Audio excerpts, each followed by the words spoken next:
Coach Jana here. Welcome to the uppercut video. We're going to be focusing on the 5 in this video and then the 6 in a video to come. The uppercuts are an awesome punch that takes a little bit more balance and coordination to execute, very similar to that hook. But if you come that far, you're getting there slowly, and we're going to piece together almost a similar motion when we throw that uppercut. First and foremost, let's look at the things we do not want to do when we're throwing these punches.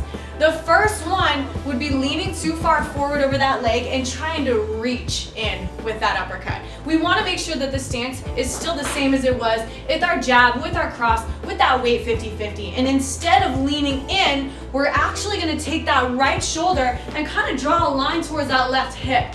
From there, we're transferring the weight into that lead leg, and then we're going to plant into that rear leg as we throw that shot. For the uppercut, we're aiming right up the center, and we're going to turn the palm to face ourselves.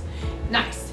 The last thing that you want to focus on doing is not shoveling the uppercut. So we don't want to give it away. We don't want to remove any credibility that that nice, fast, short uppercut has. So what you'll notice when people do is they drop that elbow behind the rib line and they try to wind up that punch from behind your body.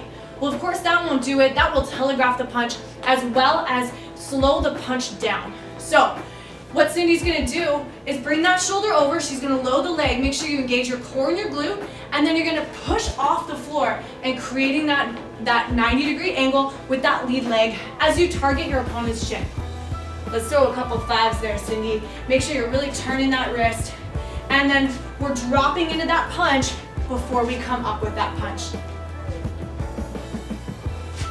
Excellent. This time we're hitting the rear uppercut, also known as the 6.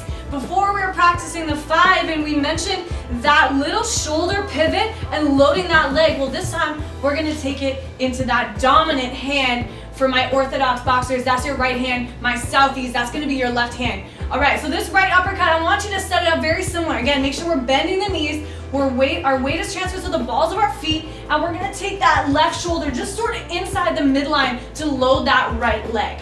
As we bring it over, we're going to push off the floor and shoot that hip forward with that uppercut.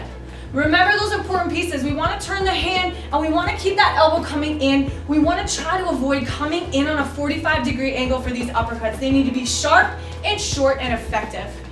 What we also want to focus on doing, same with the 5 and the jab and the cross, is not dropping the opposite hand. We don't want to have to pump that from the opposite hand. We need to have a strong guard, and that opposite hand will stay to protect the face no matter what punch we throw. All right? So Cindy's gonna throw a few of those 6s for us, those rear uppercuts. She's gonna load and explode, turning that hip and squeezing that rear glute to create that power from the midline. Remember, that core has got to be on lockdown because all of our power for these punches are coming from the legs, from the glutes, and that rotational power from our obliques. Nice.